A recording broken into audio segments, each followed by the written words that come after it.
తాకట్లో ఉన్న మీ బంగారాన్ని విడిపించి ఆ రోజు ఆన్లైన్ రేటుకి కొంటాం. Sharma gold company. YS Jagan బయలుదేరుతున్నారు. పల్నాడు జిల్లాలో పర్యటిస్తున్నారు. జగన్ పర్యటన నేపథ్యంలో పల్నాడులో ఒక హై టెన్షన్ వాతావరణం కనిపిస్తోంది. పోలీసులు ఆంక్షలు విధించారు. 25 చెక్ పోస్టులు కనిపిస్తున్నాయి. భారీగా పోలీసుల్ని మోహరించిన పరిస్థితి. వైసీపీ నేత కొర్లకుంట నాగ మల్లేశ్వరరావు విగ్రహావిష్కరణ కార్యక్రమానికి వైఎస్ జగన్ వస్తున్నారు. జగన్ కాన్వాయ్తో 100 మందికి మాత్రమే అనుమతి ఇచ్చారు. జగన్కు వ్యతిరేకంగా అక్కడ ఫ్లెక్సీలు వెలిసినాయి. అమరావతి ద్రోహి అంటూ జగన్మోహన్ రెడ్డి అమరావతికి వ్యతిరేకి అంటూ గో బ్యాక్ జగన్ అంటూ ఫ్లెక్సీలు కూడా ఏర్పాటు చేసిన పరిస్థితి మనకు కనిపిస్తోంది. సో మొత్తంగా అక్కడ చూసుకుంటే పరిస్థితి ఒక హై టెన్షన్ అయితే కనిపిస్తోంది. వైఎస్ఆర్ కాంగ్రెస్ పార్టీ నాయకులు ఈరోజు ఉదయం నుంచే ప్రెస్ మీట్లు పెట్టి మాట్లాడుతున్నారు. జగన్మోహన్ రెడ్డి పర్యటనను పోలీసులు అడ్డుకుంటా ఉన్నారు. కూటమి ప్రభుత్వం జగన్ను చూస్తే భయపడుతుంది కాబట్టి ఇన్ని ఆంక్షలు పెట్టినని చెప్పి మాట్లాడుతూ ఉన్నారు. నిజంగా వాస్తవ పరిస్థితులు తెలుసుకునే ప్రయత్నం చేద్దాం. లైవ్లో జాయిన్ అయ్యారు జనసేన పార్టీ రాష్ట్ర అధికార ప్రతినిధి అడ్వకేట్ రజనీ గారు. వారితో మాట్లాడదాం. రజనీ గారు నమస్తే అండి. నమస్తే వలి గారు. రజనీ గారు, పల్నాడులో పర్యటిస్తున్నారు జగన్మోహన్ రెడ్డి గారు. పోలీసులు ముందస్తుగానే ఆంక్షలు పెట్టిన పరిస్థితి. ఎందుకంటే గతంలో జగన్మోహన్ రెడ్డి గారి పర్యటనలు మనం చూసాం. పెద్ద ఎత్తున వేలాదిగా జనాన్ని అక్కడ ఒక్క చోట మొబిలైజ్ చేసి ఉద్రిక్తతలకు కారణమైనటువంటి పరిస్థితి కాబట్టి ఆంక్షలు పెట్టాము. కేవలం 3 వెహికల్స్ మాత్రం అనుమతిస్తున్నాము. ఒక 100 మంది మాత్రం వెంట ఉండాలి. ఎందుకంటే ఒక కుటుంబాన్ని పరామర్శిస్తున్నారు కాబట్టి అది సరిపోతుంది. వేలాదిగా తీసుకొచ్చి రోడ్లు కిక్కిరిసిపోయే రోడ్లు, చాలా విడుతు తక్కువ ఉన్నటువంటి రోడ్లు, గందరగోళం అవుతుంది అని చెప్పి పోలీసులు ఆంక్షలు పెట్టారు. జగన్మోహన్ రెడ్డి గారిని అడ్డుకోవటం కోసమే జగన్మోహన్ రెడ్డి గారికి వేలాదిగా జన నీరాజనం పలుకుతున్నారు. ఇది చూసి ఓరవలేక కూటమి ప్రభుత్వం ఈ ఆంక్షలు పెట్టిందని చెప్పి మాట్లాడుతూ ఉన్నారు వైసీపీ వాళ్ళు. ఎలా చూస్తారు మీరు? నమస్తే వలి గారు. ముఖ్యంగా దొంగలు పడ్డ 6 నెలలకి కుక్కలు మురిగినట్టుగా గత ప్రభుత్వంలో ఆయన గారి హయాంలో అక్కడ ఎంపీగా పోటీ చేసిన అనిల్ యాదవ్ గారికి సుపరిచితుడు, అనుచరుడు నాగమల్లేశ్వరరావు గారు. అయితే అక్కడున్న మూమెంట్ ని బట్టి బెట్టింగ్లు కట్టడం బిగిన్ చేశాడు. ఎంతో మందితో బెట్టింగ్లు కట్టించినాడు. సో ఆ బెట్టింగ్ లో 2 ఎకరాల పొలం వైసీపీ గెలుస్తుందని బెట్టింగ్ కట్టినాడు. కుటుంబాన్ని రోడ్డునేసినాడు. అదే రకంగా అవమానంతో అతను కన్ను మూశాడు. అది గత ప్రభుత్వంలో జరిగింది. వారు ఓడిపోయామని బాధపడ్డారే గాని పాపం వారి అనుచరుడు ఈ బెట్టింగ్ల వల్ల వారు గెలుస్తారని ఉత్కంఠగా బెట్టింగ్లు కట్టి కుటుంబాలని కోల్పోయి లేకపోతే భూమిని కోల్పోయిన వాళ్ళని అప్పుడే పరామర్శించి ఉండాల్సింది, బాగుండేది. కానీ అప్పుడు పరామర్శించలే. కానీ ఇప్పుడు మళ్ళీ బయటకు వచ్చినారు. అది కూడా సంవత్సర పరిపాలన తర్వాత. సో ముఖ్యంగా అంటే ఇప్పటికిప్పుడు మనం ఆంక్షలు పెట్టింది కాదండి. పోలీస్ యాక్ట్ కూడా వాళ్ళకి ఇబ్బందికర పరిస్థితులే. ఎందుకంటే మీరు చూస్తున్నారు, గతంలో వైజాగ్ లో పవన్ కళ్యాణ్ గారు ఏదో కారులోంచి బయటకు వచ్చి నమస్కరించడం కూడా తప్పు. అంటే అవతల వాళ్ళు వందనం చేసినప్పుడు ప్రతి వందనం చేయడం అనేది సంస్కారం, నమస్కారానికి నమస్కారం, సంస్కారం లాంటిది. సో అది కూడా చేయడానికి వీల్లేదంటూ చేతులు పట్టుకొని ఆయన లోపల కూర్చోబెట్టేసిన తరుణాలు, లాక్కెళ్ళిపోయిన దృశ్యాలు, కనీసం హోటల్ రూమ్ లోంచి బయటికి రాకుండా బంధించిన తరుణంలో గేటు గడ కాపలాగాసినటువంటి జన సైనికులు, అక్కడ ఇబ్బందికర పరిస్థితుల్లో జన సైనికుల మీద కేసులు వేసి వాళ్ళని జైల్లో పెట్టిన దృశ్యాలు ఇవన్నీ మనకు గుర్తున్నాయి. ఇప్పుడు మెయిన్ గా ల్యాండ్ ఆర్డర్ ఇష్యూ కాంప్లికేషన్స్ అవుతున్నాయి, మీరు ఆగండి అంటే ఎందుకు ఆగలేకపోతున్నారు? ఇప్పుడు మీరు ప్రతిపక్షం, అప్పుడు ప్రతిపక్షంలో ఉన్నవారు మీరు చెప్పిన దానికి విని హోటల్ రూమ్ లోంచి బయటికి రాలేదే, ప్రతిబంధనం చేయడం మానేసినారే, ఫ్లైట్ ఎక్కి తెలంగాణ నుంచి ఆంధ్రానికి రావడానికి పాస్పోర్ట్లు, వీసాలు కావాలన్నట్టుగా ఆపేస్తే పాపం రోడ్డు దారిలో వస్తున్నారే, అక్కడ కూడా మీరు ఆంక్షలు పెట్టి ఆపేసినారే. అదేంటమ్మా, అదేంటది? సో ఇక్కడ జరుగుతుంది ఏంటంటే సార్, ల్యాండ్ ఆర్డర్ ఫెయిల్ అయిపోతుంది వీళ్ళు చేసే పనుల వల్ల. నిన్న పొదిలి ఇన్సిడెంట్ చూసాం సార్. రాజులు బానే ఉన్నారు, మధ్యలో సైన్యం కుప్పగూలిపోతుంది సార్. అనవసరంగా అన్యాయంగా పాపం వీళ్ళ అభిమానులంటూ జనాల్లోంచి చొరుచుకొచ్చిన వాళ్ళు ఏదైతే రాళ్లతో దాడి, లేకపోతే ఇప్పుడు అవతల ఎవరైతే కూటమి ప్రభుత్వం వాళ్ళ లేకపోతే ఇంకొకరా అనేది ఫ్లెక్సీలు పెట్టినారు. అంటే వారు కూడా ఎదురు చూస్తున్నారు, వస్తే ఊరుకునేదే లేదు అంటూ. వీరు కూడా వాళ్ళేం చేస్తారు, మేము చూస్తాం, మా ఇష్టం అంటూ వీళ్ళు ముందుకు వస్తున్నారు. ఇప్పుడు ఎవరు బలైపోతారు సార్? మధ్యలో వాళ్ళ కార్యకర్తలు వీళ్ళ కార్యకర్తలు బలైపోవడమే కదా. మధ్యలో వీళ్ళని ఆపడానికి వెళ్ళినటువంటి పోలీసులకి తలకాయలు పగిలిపోవడమే కదా. ఎవరి కుటుంబాలు రోడ్డున పడాలి సార్? ఇప్పుడు ఈయన పరామర్శించేవాడు ఎలక్షన్ కి ముందు పరామర్శించి ఉండాల్సింది, చనిపోయిన వెంటనే వెళ్ళుండాల్సింది. అప్పుడు ఆయనకి ఈ శవయాత్రతో అవసరం పడల. ఇప్పుడు అవసరపడింది కదా అని గత సంవత్సరంలో చనిపోయిన వాళ్ళు, లాస్ట్ 6 మంత్స్ బ్యాక్ చనిపోయిన వాళ్ళు లిస్ట్ బయటికి తెండి, ఒక్కొక్కరిని పరామర్శిద్దాం అంటూ లిస్ట్ గ్రామంలో పెట్టుకున్నారా? ఆ నాగమల్లేశ్వరరావు ఎవరైతే చనిపోయారో అతని కాంస్య విగ్రహ ఆవిష్కరణ కార్యక్రమం జరుగుతుంది మేడం. సో దాన్ని ఆవిష్కరించడానికి జగన్మోహన్ రెడ్డి గారు వస్తున్నారు. వాళ్ళు ఏం చెప్తా ఉన్నారు? అభిమాన కుటుంబాలను కూడా కలవనేయకుండా కూటమి ప్రభుత్వం ఆంక్షలు పెడుతోంది, అడుగడుగున కార్యకర్తల్ని అభిమానుల్ని అడ్డుకుంటుంది. అసలు రాష్ట్రంలో స్వేచ్ఛ లేదా? అభిమాని కుటుంబాన్ని కలవడానికి ఇన్ని ఆంక్షలా? సార్, అతని కాంస్య విగ్రహం పెట్టడానికి అతను స్వాతంత్ర సమరయోధులా, లేకపోతే ఎన్నో సంవత్సరాల రాజకీయ ప్రస్థానంలో ఒక గొప్ప పదవులు అధిరోహించిన వాడా, అతని టైంలో తీర్మానాలు జరిగినాయా, లేకపోతే ఒక పెద్ద పెద్ద జీవోలు ప్రొడ్యూస్ చేసిన వ్యక్తా? ఏంటి సార్ అతను? ఒక పోలీస్ ఆఫీసరా? ఒక నిజాయితీ గల అధికారా? ఎవరు అతను? అసలు అతని విగ్రహం పెట్టి మీరు సొసైటీకి ఏం మెసేజ్ ఇస్తున్నారు? అంటే రోడ్డు మీద పోతా పోతా ఎవరిదా విగ్రహం అంటే, ఆ బెట్టింగ్ కట్టి చచ్చిపోయినాళ్లే అతని విగ్రహం కట్టినారనే. సార్, ఇప్పుడు చనిపోయిన వ్యక్తిని మనం డిగ్రేడ్ చేయడం కాదు, కానీ ఆ కుటుంబానికి అతను కీలకమైన వ్యక్తి. అతను కోల్పోవడం వల్ల ఆ కుటుంబం రోడ్డున పడింది. మీకు ఒకళ్ళ అభిమానం ఉంటే మీ సాక్షి యాజమాన్యంలో ఆ కుటుంబానికి ఒక మంచి ఉద్యోగాలు ఇవ్వండి, లేకపోతే ఆ కుటుంబానికి ఒక ఇళ్ల స్థలాలు ఇచ్చి ఇల్లు కట్టించండి. అంతేగాని అతని విగ్రహం నడి రోడ్డు మీద పెట్టడం వల్ల వాళ్ళ కుటుంబానికి భోజనం దొరుకుతుందా అండి? వాళ్ళ కుటుంబానికి ఉపాధి దొరుకుతుందా అండి? వాళ్ళ కష్టాల్లో ఆ కాంస విగ్రహం తోడుగా నిలబడుతుందా అండి? ఈ రోజు మీకోసమే చనిపోయాడా? బెట్టింగ్లు కట్టి చనిపోయాడా? మీ పార్టీ కార్యకర్తగా పని చేసినాడా? అంతే కదా? లేకపోతే ఆ నాగమల్లేశ్వరం ఏమన్నా సత్తెనపల్లికి ఎమ్మెల్యేగా చేసినాడా, ఎంపీగా చేసినాడా, లేకపోతే ఎవరతను? ఆ సత్తెనపల్లి అనేది ఎంత గొప్ప చరిత్రో తెలుసా సార్? వావిలాల గోపాలకృష్ణయ్య గారు ఎట్ ఏ టైం 3 సార్లు ఎమ్మెల్యేగా అయినటువంటి చరిత్ర. నిజాయితీ గల ఒక రాజకీయ నాయకుడిని, ఒక స్వాతంత్ర సమరయోధుడిని కలిగి ఉన్నటువంటి Sattenapalli. Sir, for suppose Kodela Sivaprasad garu ఒక మంచి స్పీకర్ గా పనిచేసినారు, ఎన్నో సంవత్సరాలు మినిస్టర్ గా తెలుగుదేశం పార్టీకి కీలక నేతగా పనిచేసినారు, ఆయనకి సంబంధించిన ఊరు. సో ఇలా ఇవన్నీ ఏవో మంచి మంచి లక్షణాలు కలిగి ఉన్నది ఆ ఊర్లో. ఈ రోజు మీరు కాంస్య విగ్రహాన్ని పెట్టి ఏం మెసేజ్ ఇస్తున్నారు? అసలు ఇదంతా ఎందుకు చేస్తున్నారు? ఆ విగ్రహ ఆవిష్కరణ ఎంత రోడ్డు విత్తులో ఉంది? దానికి పర్మిషన్ ఇచ్చిన వాళ్ళు ఎవరు? మేము పెద్ద పెద్ద స్వాతంత్ర సమరయోధుల్లో మా పార్టీ నాయకుల్లో ఇంకొకళ్ళ పెట్టడానికి ఇదిగో ఇక్కడ పర్మిషన్ లేదు, అదిగదిగో అక్కడ పర్మిషన్ లేదు అంటూ ఆంక్షలు పెట్టి ఆపేస్తుంటారు.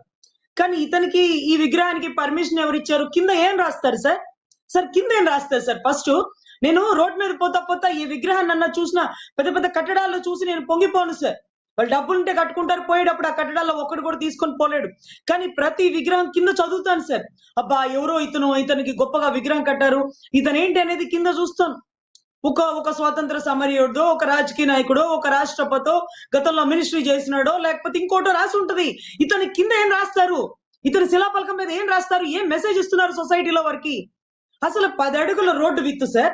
ఈ 10 అడుగుల రోడ్డు విత్తులో మీరు మూకుమ్ముడిగా వెళ్ళిపోయి తొక్కిసలాట్లో జనం బలైపోవడమే కదా సార్. గతంలో కూడా ఒంగోలు పరిసర ప్రాంతాల్లో ఏదో సంక్రాంతి కానుక ఇవ్వడమో ఇంకోటో కొన్ని కార్యక్రమాల్లో జనాలు తొక్కిసలాట జరిగింది సార్. ఒక 6గురు ఒక దగ్గర, 7గురు ఒక దగ్గర చనిపోతే అప్పుడే తమరు జీవో నెంబర్ 1 ని సృష్టించారు గత ముఖ్యమంత్రి గారు. ఇప్పుడు మళ్ళీ ఆయన సృష్టించిన జీవో నెంబర్ 1 ని వెలుగులోకి తీసుకురమ్మంటారా? మీరు నడి రోడ్డు మీద అడుగు పెట్టకుండా చేయమంటారా? గతంలో సార్ వంగలపూడి అనిత గారు సోమవారం స్పందన కంప్లైంట్ ఇవ్వాలని గేటు బయటకు వస్తుంటే గేటు దగ్గర తాళాలేసి పోలీసులు బయటికి రానివ్వాల. ఆవిడ మీద కూడా SC ST కేసులు కట్టారు. గత ప్రభుత్వంలో ఒక్క నాయకుడిని కూడా బయటికి రానికుండా తాళాలేసి లోపల కూర్చోబెట్టారు. ఈ కూటమి ప్రభుత్వం చేస్తున్న తప్పేంటంటే, రాజ్యాంగం పొందుపరిచిన హక్కుల్లో article 19 speech and expression right to movement అండి. వాళ్ళ రైట్ మాట్లాడడం, వాళ్ళ రైట్ తిరగడం అంటూ వదిలేస్తే మందిగా వస్తారు, మందలుగా వస్తారు. దానివల్ల ల్యాండ్ ఆర్డర్ ఫెయిల్ అయిపోతుంది, సాధారణ ప్రజలు చనిపోతున్నారు సార్. సో ఇటువంటి పరిస్థితుల్లో అతని కాంస్య విగ్రహానికి అబ్జెక్షన్ పెట్టుకోవాలి, అతని ర్యాలీలకి అబ్జెక్షన్ పెట్టుకోవాలి. ఇప్పటికిప్పుడు పరామర్శ ఏంటి అంటే, ఆయన బయటికి రావడానికి ఒక కాజ్ ఆఫ్ యాక్షన్ ఉండాల. గతంలో చనిపోయినాడుగా పట్టుకురండి. అందుకనే వాళ్ళ నాన్నగారు చనిపోయినప్పుడు కూడా ఓదార్పు యాత్ర అంటూ ఊరి మీద పడ్డారండి. అప్పుడు కూడా సోనియా గాంధీ గారు ఇలాగే ఆంక్షలు పెట్టారు. ఇప్పుడు మీరు అందరినీ కలవద్దు, ల్యాండ్ ఆర్డర్ ఇష్యూ అవుతుంది, వద్దు అని చెప్పినా ఎవ్వరి మాట లెక్క చేయనోడు, మొండోడు. రజనీ గారు, ఈ మధ్యకాలంలో జగన్మోహన్ రెడ్డి గారి పర్యటనలో తీవ్రంగా చర్చనీయాంశం అవుతున్నాయి మేడం. మొన్న ఆయన తెనాలి ఐతానగర్లో గంజాయి బ్యాచ్నే పరామర్శించాడని చెప్పి విమర్శ మూటగట్టుకున్నారు. అంతకుముందు వినుకొండలో 2 రౌడీ షీటర్లు కొట్టుకొని ఒకళ్ళు చనిపోతే ఆ కుటుంబాన్ని పరామర్శించాడు. ఇప్పుడు ఈ బెట్టింగ్ చేసే వ్యక్తి చనిపోతే ఇతను పరామర్శిస్తున్నాడు. అంటే ఈయన పార్టీలో ఇలాంటి వాళ్ళే ఉంటారా? ఇలాంటి చర్చ ఒకటి జరుగుతుంది. ఏమంటారు? సార్ ఆయన ఛానల్ ఒక్క సాక్షి.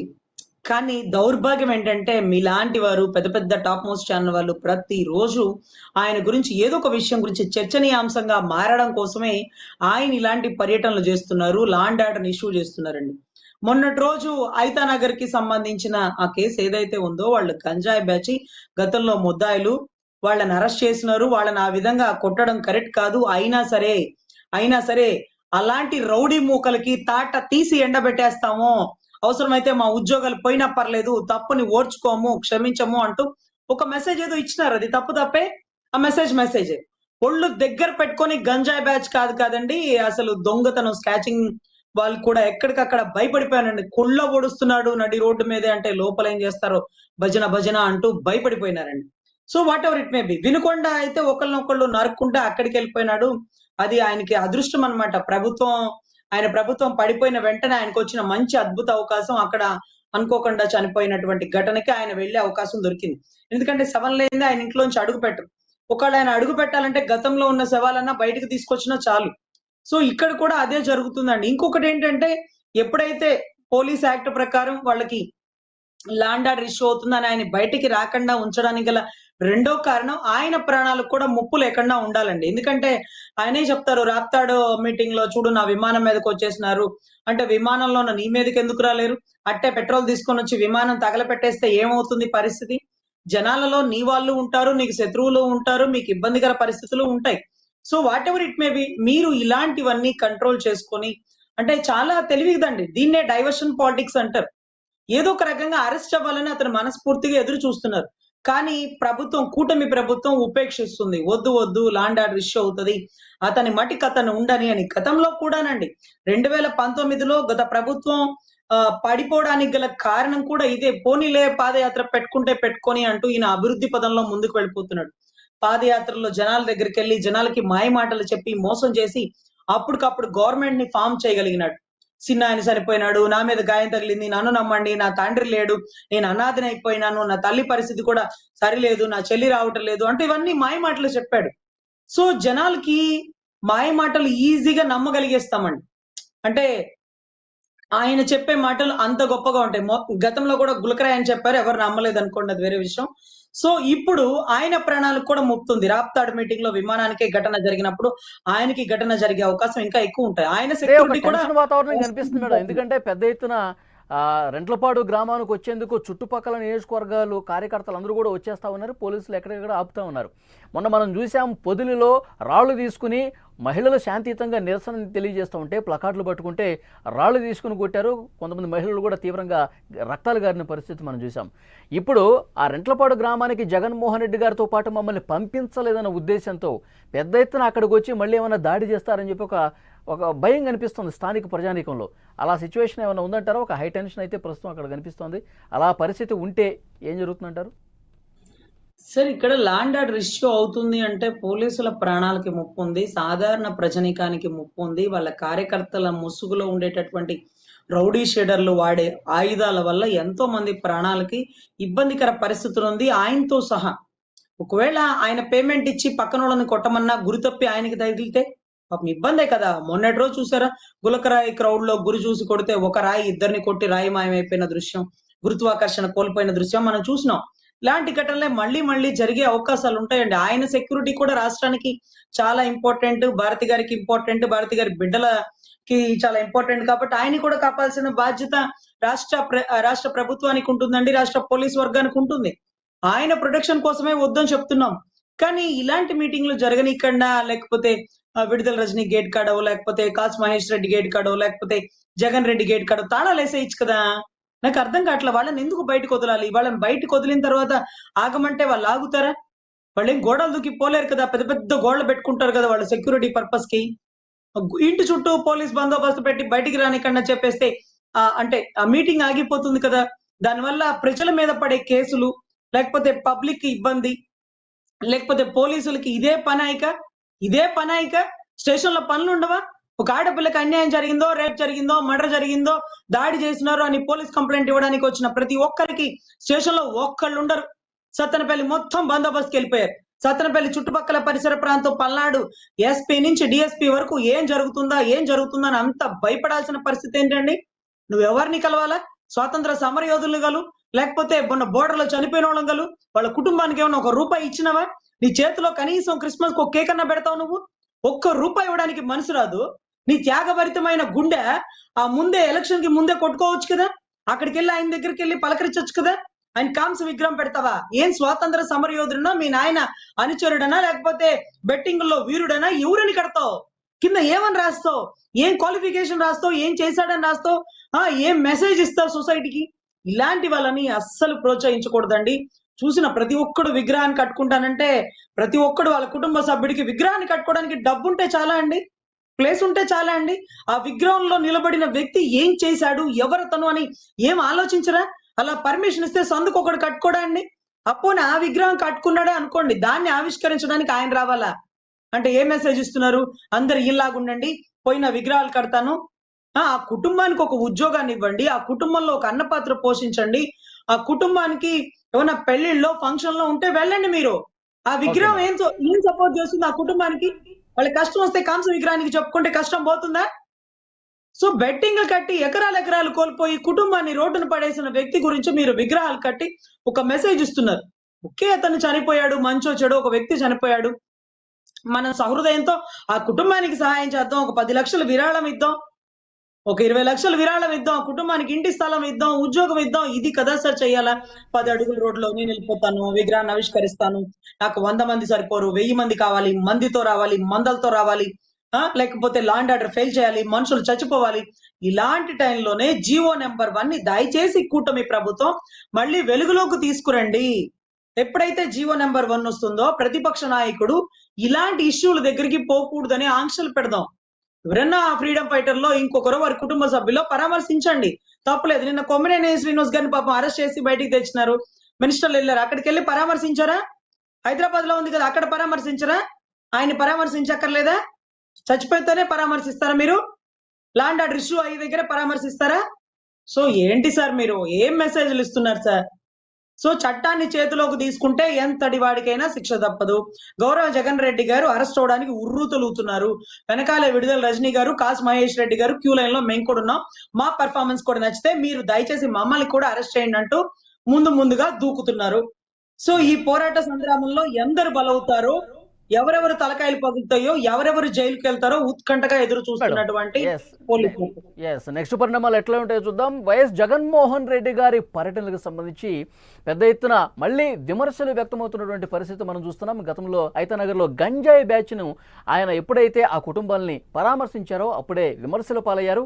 ఇక ఇప్పుడు కూడా బెట్టింగులు కాసేటువంటి వ్యక్తి చనిపోతే ఆ కాంస్య విగ్రహం ఆవిష్కరించడానికి వస్తూ మళ్ళొకసారి విమర్శలు మూటగట్టుకుంటున్నారు. జగన్మోహన్ రెడ్డి గారు ఒకసారి ఆలోచన చేయాలి, తన పర్యటనలు నేను ఎవరిని పరామర్శించాలి, కేవలం రాజకీయం చేయడం కోసం మాత్రమే, కూటమి ప్రభుత్వం మీద బురద చల్లడం కోసం మాత్రమే ఈ విధంగా పర్యటనలు పెట్టుకుంటే ఇంకా ఆ పార్టీ అధోగతి పాలవుతుంది, వేరేదే ఉండదని చెప్పి ఇటు కూటమి నాయకులు కూడా మాట్లాడుతున్నటువంటి సిచ్యువేషన్ మనం చూస్తున్నాం. చూద్దాం, పల్నాడులో అయితే ఒక టెన్షన్ వాతావరణం కనిపిస్తోంది. ఆంక్షలు పెట్టారు పోలీసులు పెద్ద ఎత్తున. గత జరిగిన ఘటనలు కూడా దృష్టిలో పెట్టుకుని శాంతి భద్రతలకు ఎక్కడా విఘాతం కలగకుండా ఆంక్షలు అనేవి నడుస్తున్నటువంటి సిచ్యువేషన్ మనం చూస్తున్నాం. ఒక హై టెన్షన్ పల్నాడు జిల్లాలో ప్రస్తుతం నెలకొంది.